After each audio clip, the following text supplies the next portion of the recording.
Hi, I'm Andrew Armstrong and welcome to the back office Teardown Lab. You might recognise this because I think this is the 2DS I fixed recently with the thumb controller, or maybe it was another one. But anyway, it has a new fault.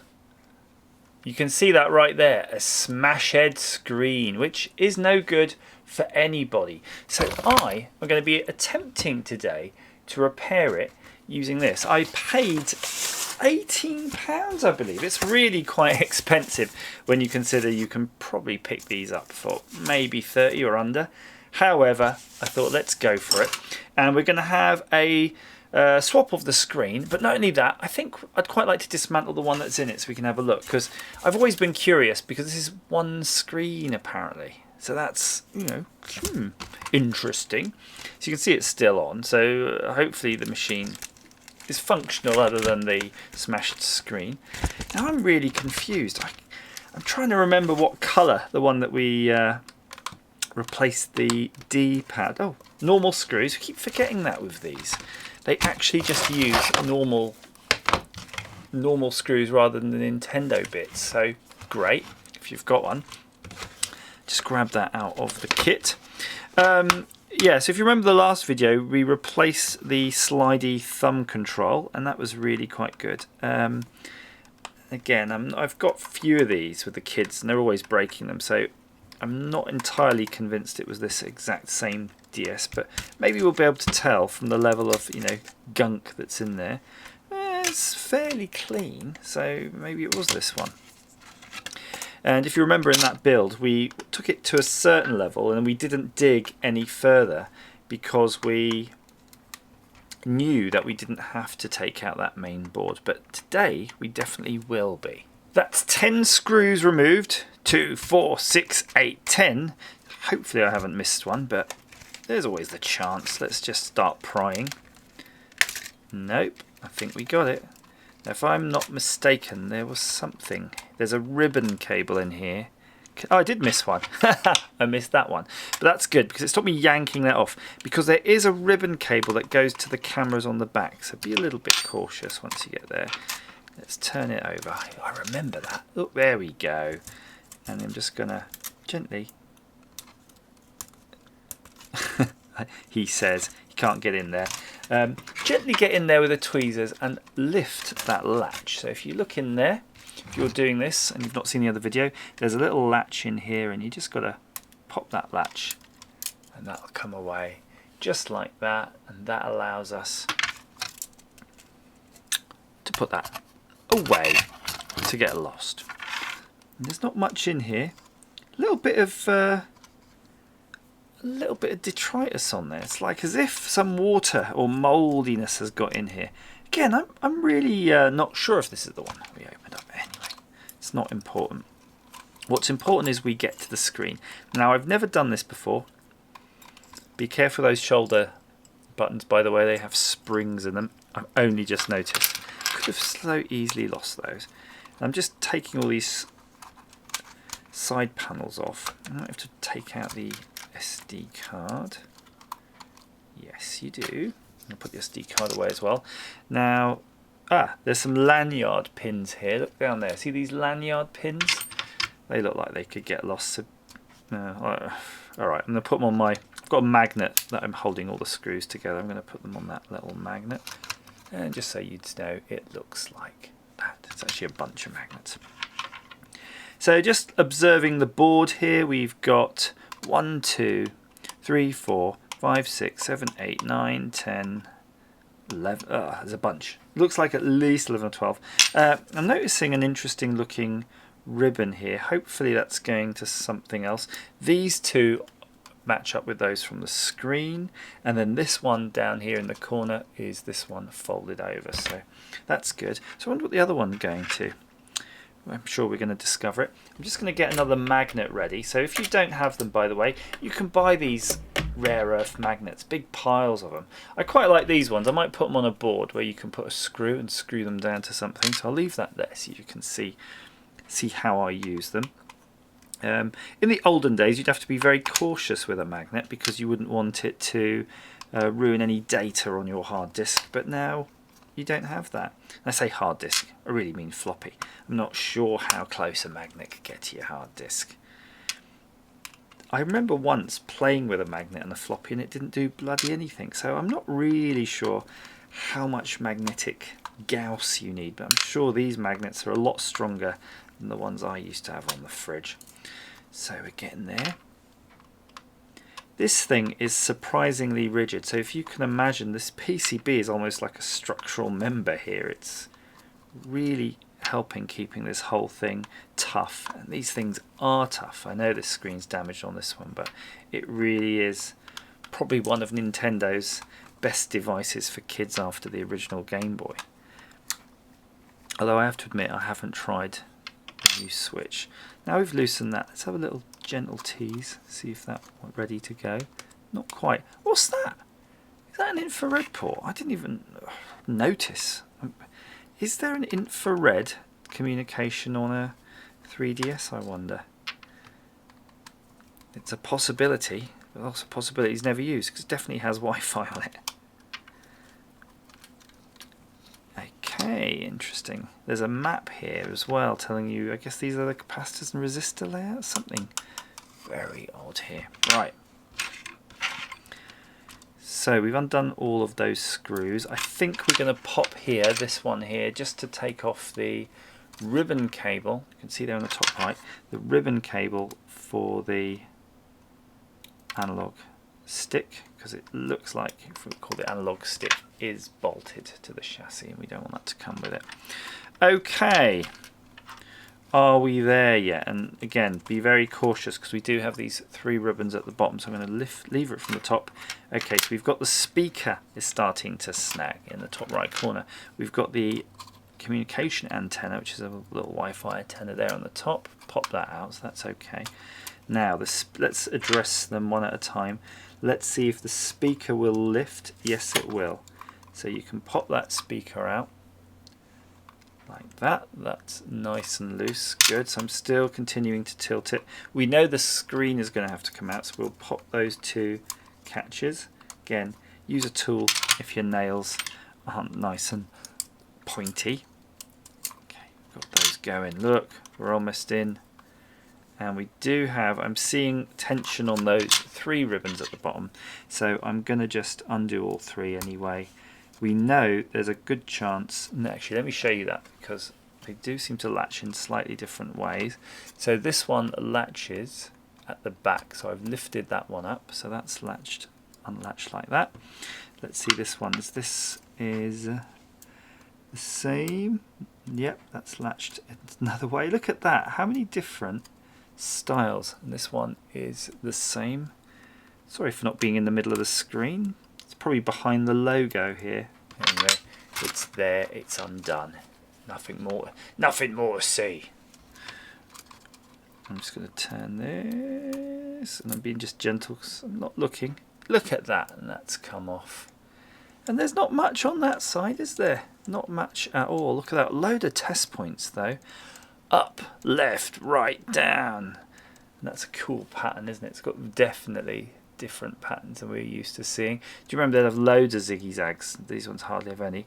Then down here you've got the power switch. Look, that's a nice little tack switch. If that ever goes, you can easily replace that. And then there's your sleep. Very handy, the sleep. And the microphone. Look, microphone as well. Front-facing camera. And there is an infrared communication port right there. Or potentially it's a maybe it measures distance. I'm not sure on that. And then your shoulder buttons. So look, all in all, it's a really quite condensed PCB, isn't it? It's very neat. Good job, Nintendo. Don't what Sega do, or something. Right, now let's have a look at this. It looks like we're going to have to loosen our loosey-goosey, our thumb controller anyway. So theoretically, maybe you could take that off with the rest of the board, but I don't think it would go without a fight. That's my gut feeling. Let's lift it up. I think it just popped out, didn't it? Yes. And something went flying. This washer, so don't lose the washer. Yeah, this is the one I did. I can tell from the kinks in the little washer that was under there. Good. Starting to lose my mind. So that goes like that. There's obviously a screen protector on there, which we'll leave on. Let's see how we get the old screen out. I'm going to start by just gently lifting it, really. Look, there you go. Hurrah! And it appears there is a digitizer in there. You can see that there.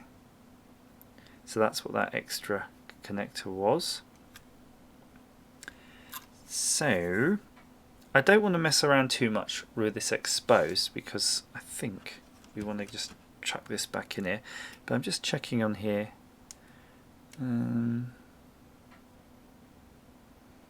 So if you see, it does have quite a nice dark bezel on here, and I don't know if that's technically a seal. It's definitely sticky.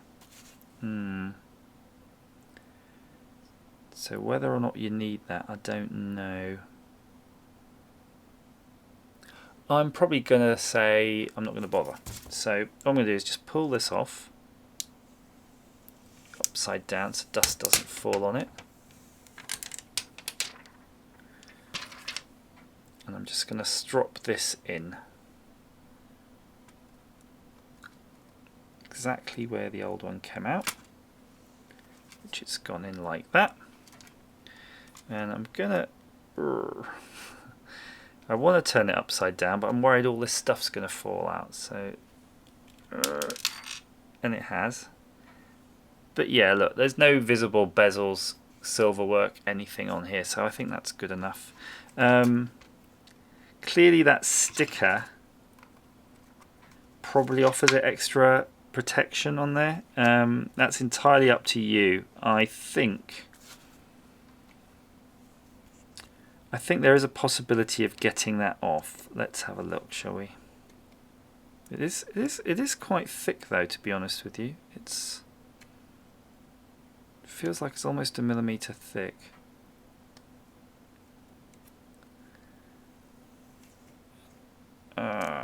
Now I'm in two minds about it. The fact that it did have one.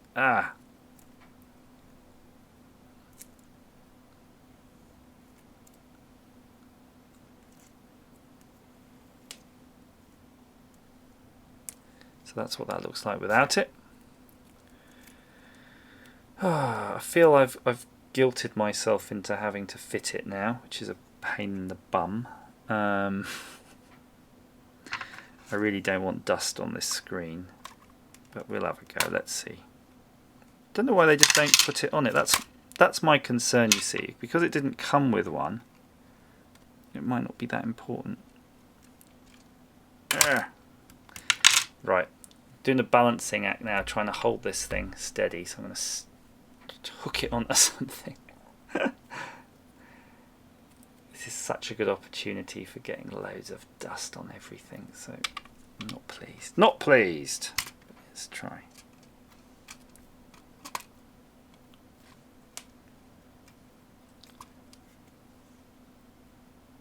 Okay. So, there's the screen. Pretty dust-free. And I'm just liberating the doodad. Now I can foresee plenty of issues in alignment here. Oh my gosh. Yeah, absolutely a nightmare.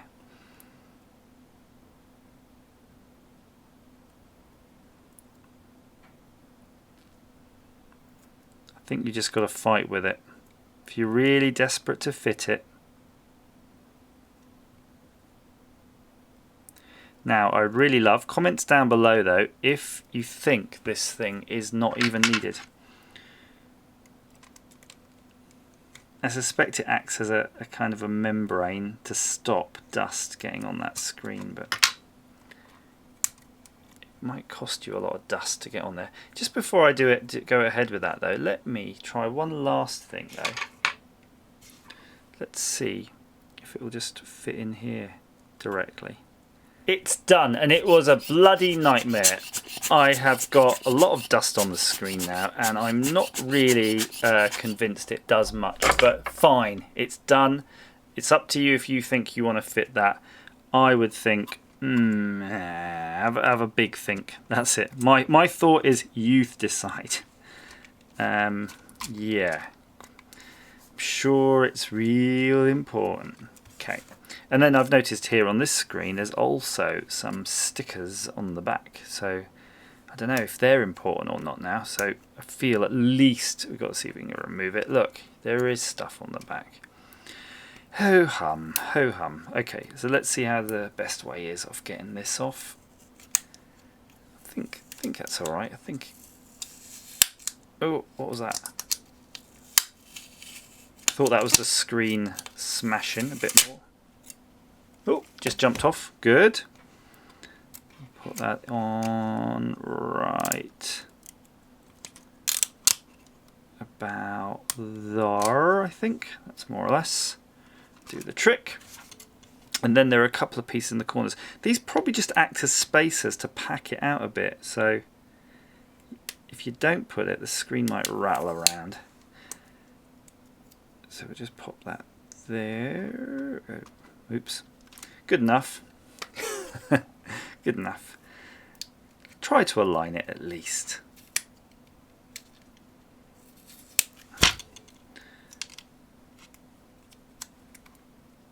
Where the old one was. Okay. I think, you know what, they stick pretty good. I mean, I kind of had the intention of just moving this one to where it really should be, but it's taken a scalpel to get it off. I'm just going to post that there. Good. Hooray. Good opportunity, of course, to check everything else. All these bits are where you expect them, where they expect to be. And we're going to put this back in. Now we're going to take some care because you do have, I want to say, the sleep switch here, and you can see it's going to fit into this assembly. So make sure all those little ribbons at the bottom are out of the way, or whether you think they should be. This one I'm going to slot in. There's a slot it has to sit in, and that's good. That switch looks like it's alright alignment wise. Oh, the two ribbons here. Those tricky guys. Those are the ones you need to start with, I suspect.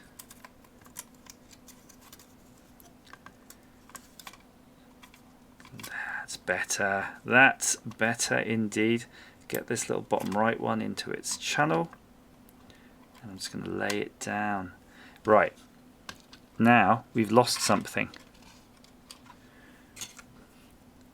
In fact, we've lost a bunch of things. These look like light guides that have fallen out. To figure out where they go. It took me a moment to figure it out by looking at the board, see where the LEDs were, but one light guide goes here and another goes there. I actually had a quick look on the iFixit website where they've done a replacement screen, and they've got none of those parts. It's like they've skipped a massive useful step for anybody who was stuck like me. So yeah, not a good job on that step. Okay, let's resume. So we're going to pull up those two, flop these in, and then we were going to check the little ribbon cables, bottom right corner, which is the one that's going to get snagged if any of them will. And then that was good. And then we're going to check the power switches in a kind of a position that won't snap it off, which it is. And then we're going to push the little speaker more or less home. I think we're getting there. And we're going to push that all down gently, put the Wi-Fi antenna where it wants to be, and I think that is looking pretty good. Now, I'm not going to put the ribbons on just yet, but I will just check that they are okay. They're not snagged. They've got plenty of play, they've got plenty of travel. I think that's all going to be good, because I feel that I want to get just a couple of those main board screws in, and you'll notice they're goldy coloured. The screws for the little joystick are silver coloured, so you don't mix those up. They're probably slightly different lengths, that's why. I'm just going to pop one there. I'm going to pop one on the left hand side of the board, and you know, it's not bad approach really. When you're putting in, oh, there's different sizes. Ooh, be warned, I have found a small one here. So there is different size. I'm just going to look at the pile. Most of them are the right length, so be a bit ginger when you're applying them. If you've got one that doesn't seem to want to go, don't force it. And you can see I'm not even using a handle on my screwdriver. I didn't even need a handle to take these apart. So you really don't need much force. Just checking those switches and things as I go along again. It doesn't hurt if you can actuate a few switches. Just actuate them. Just make sure they still move after you've tightened up the board. That makes sure you're not snagging on anything underneath. And that long screw went okay. I'm wondering where the short screw goes. Let's hope it's not damaging if we get it wrong and it goes through the screen and smashes our touch screen up, because that would be a bit of a disaster. Good. I think we're getting there. Now I don't recall counting up how many holes we did, but I certainly seem to have plenty left, so we're going to keep going. I'm starting to have to hunt, to be honest. I've tried to keep one step ahead when I'm looking at the board, but I think I'm getting a bit getting there. I've just remembered something. We did have to remove this piece at the back. I'm just going to check this screw in case this happens to be another short one. No, that was a long one. Okay, well if I figure out the long and short of it, I'll let you know. Okay, so let's get this in. Make sure your toggle, that's vertically aligned. Make sure the hole is vertically aligned, or you're just going to have fun and games trying to get that in. And what I advise is move that around so it's centered as you can get it. So that's going to help you when you try to just push this on. Give it a little wiggle. You're basically trying to get it to engage in that keyway. And it's going to fight you. I don't remember it fighting me that much, to be honest with you. Let me just check that. That's okay. What I'm going to do is I'm going to just push it from the front. I'm going to rotate that a little bit more. Come on. Really is fighting me on this. Really is. So look, that's better. If you put your finger there, you've got way more control. Come along. Hit them up, put them up, beard them up, beard them up, beard them up, beard them up, rawhide. Yep, that's it. That's good. Should have had the screw ready.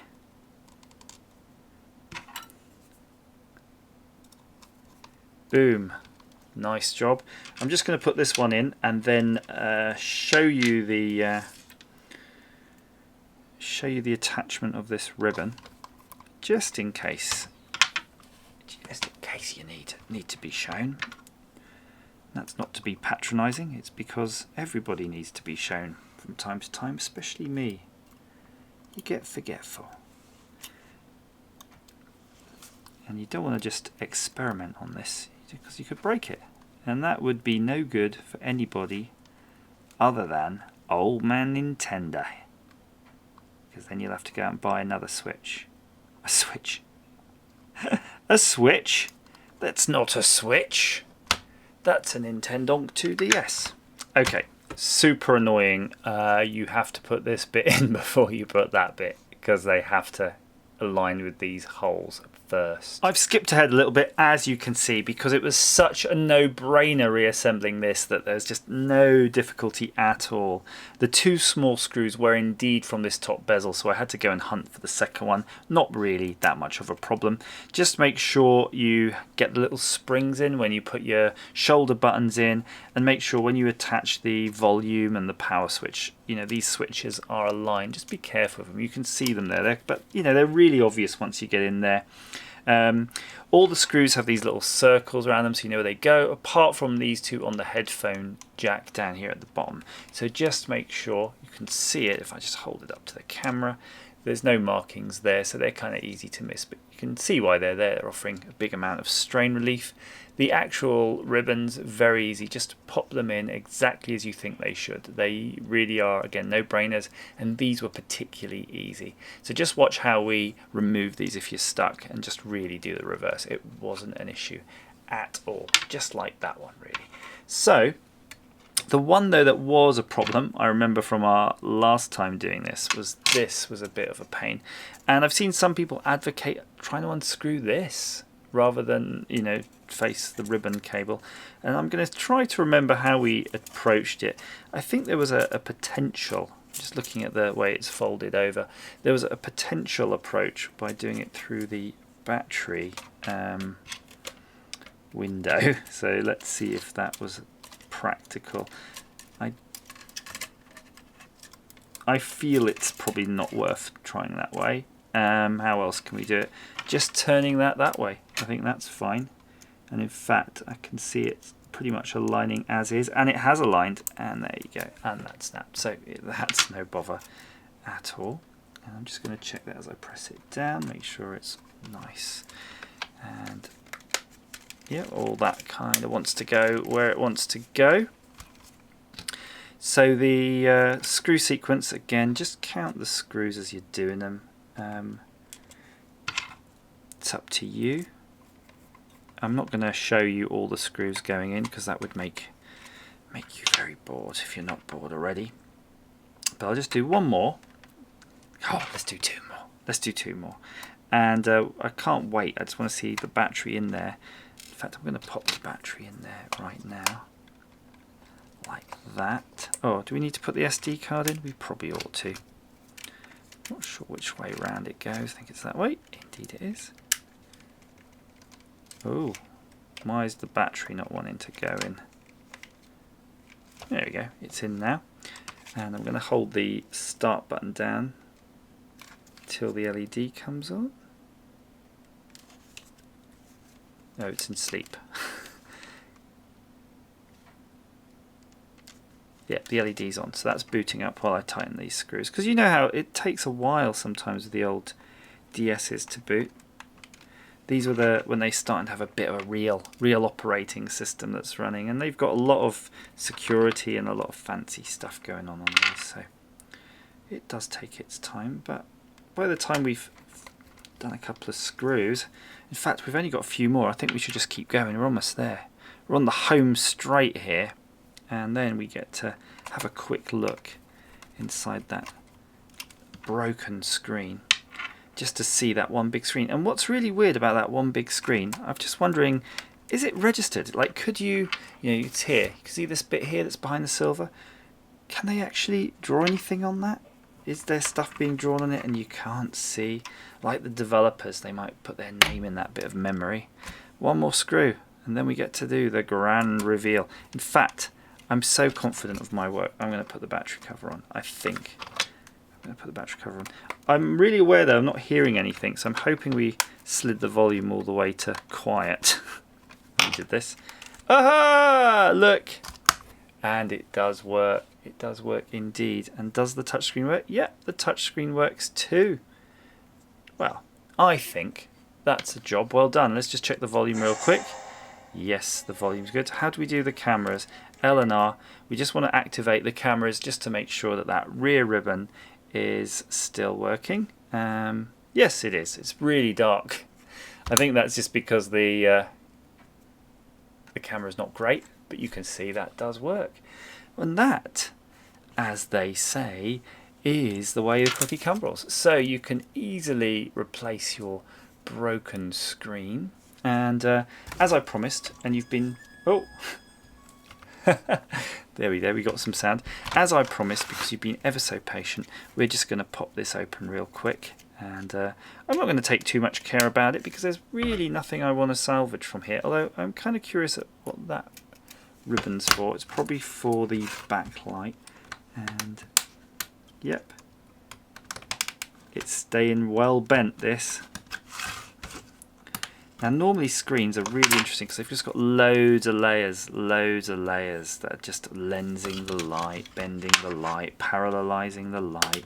doing loads of stuff with light that we don't really understand unless you're into photonics, which you probably are not. Oh, I felt a shudder in the force there. It felt like it was really the last straw. There's the screen, and yeah, look at that, it is a full screen. It's the full Monty. Amazing. Again, I'm not sure how much of it is addressed. But I wouldn't think, if they can address the whole of the top screen, I don't think it would make sense to just not bother to do part of the bottom screen, would it? And in the light there, I can see the crack clearly from there. So, there you go. That's the Nintendo screen, and that's a fixed DS. Please have a go repairing your DS and comment down below if you've got any advice on how to do it better. And let me know how you get on. As ever, thank you for watching.